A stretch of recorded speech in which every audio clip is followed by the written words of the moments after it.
Orang itu tidak pernah tahu. Kadang-kadang Allah itu kita tidak pernah tahu. Andai kan boleh dibahasakan, kita tidak pernah tahu cara berpikir Tuhan. Jadi Allah itu zat yang mau, ya itu tadi otoritasnya penuh. Makanya saya pernah cerita di mana-mana, di kitab-kitab yang saya baca itu ada 2 orang yang ahli neraka, sudah di neraka. Ini sekaligus ijazah, saya ulang lagi sekaligus ijazah, bisa dipraktekkan nanti itu. Setelah itu 2 orang ini dipanggil ke surga sama Allah. Allah itu tanyanya ya aneh, enak di neraka, ya udah enak di neraka. Ya enggak enak di neraka, ditanya enak enggak ya enggak enak. Ya sudah kembali lagi ke neraka, lari kencang-kencang, lari menuju neraka, lari. Sama Allah dipanggil lagi, loh kenapa kamu semangat? Ya Allah, saya ini kapok, saya ini trauma. Dulu ketika engkau perintah, saya ini lelet sekali. Disuruh sholat lelet, disuruh zakat lelet. Maka ini dengan perintah saya semangat supaya nggak ngulang kesalahan yang sama. Akhirnya sama Allah dipanggil, ya sudah di surga aja. Karena semangat lari menuju neraka. Maka ini ijazah nanti kalau di mahsyar ya, kamu dipanggil, ayo masuk neraka, harus apa? Semangat, semangat. Harus semangat. Oke, mesti semangat. Lah repotnya kalau nggak dipanggil lagi. Akhirnya barokahnya semangat itu dia disuruh.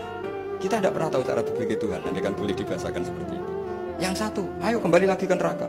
Tolah itu, jalan oleh lagi. Sampai itu nggak semangat oleh lagi. Terus ditanya sama, kenapa kamu tolah itu? Saya tidak pernah ngira ya Allah ketika engkau panggil di surga kemudian engkau kembalikan lagi ke neraka. Ya sudah kamu di surga saja, barokahnya husnuzon. jadi Tuhan itu unik. Makanya dalam tradisi ulama itu ad-dinu ar-riwayah, agama itu riwayat. Sebagian diredaksikan inna hadzal ilma dinun fanzuru amman ta'khuduna dinakum. Agama ini, ilmu ini agama, maka lihat riwayatnya. Karena kita tidak pernah tahu cara berpikir Tuhan. Kita harus mengikuti riwayat yang diutarakan Rasulullah SAW. Karena kita tidak pernah tahu. Kayak tadi ada orang diinjek, kita mesti kan terprovokasi ingin bela yang sujud menyalahkan yang injek. Tapi ketika yang sujud mencakup nama Tuhan, Allah tidak akan memaafkan kamu. Itu Tuhan tersinggung karena sifatnya direduksi satu, diambil satu, disembunyikan satu.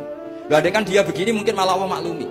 Saya tidak akan maafkan kamu. Enggak apa-apa Allah. Kan saya kan tidak mencatat namanya Allah, selama hidup saya tidak akan maafkan kamu. Allah nggak akan tersinggung karena dia sebagai manusia tentu punya dendam, punya rasa mangkal, punya emosi. Tapi kalau ketika bilang Allah tidak akan maafkan kamu, berarti dia mencatat statusnya Allah. Dan Allah disifatkan hanya satu dari sifatnya Allah, yaitu hanya sifat menyiksa. Padahal Allah punya sifat memaafkan.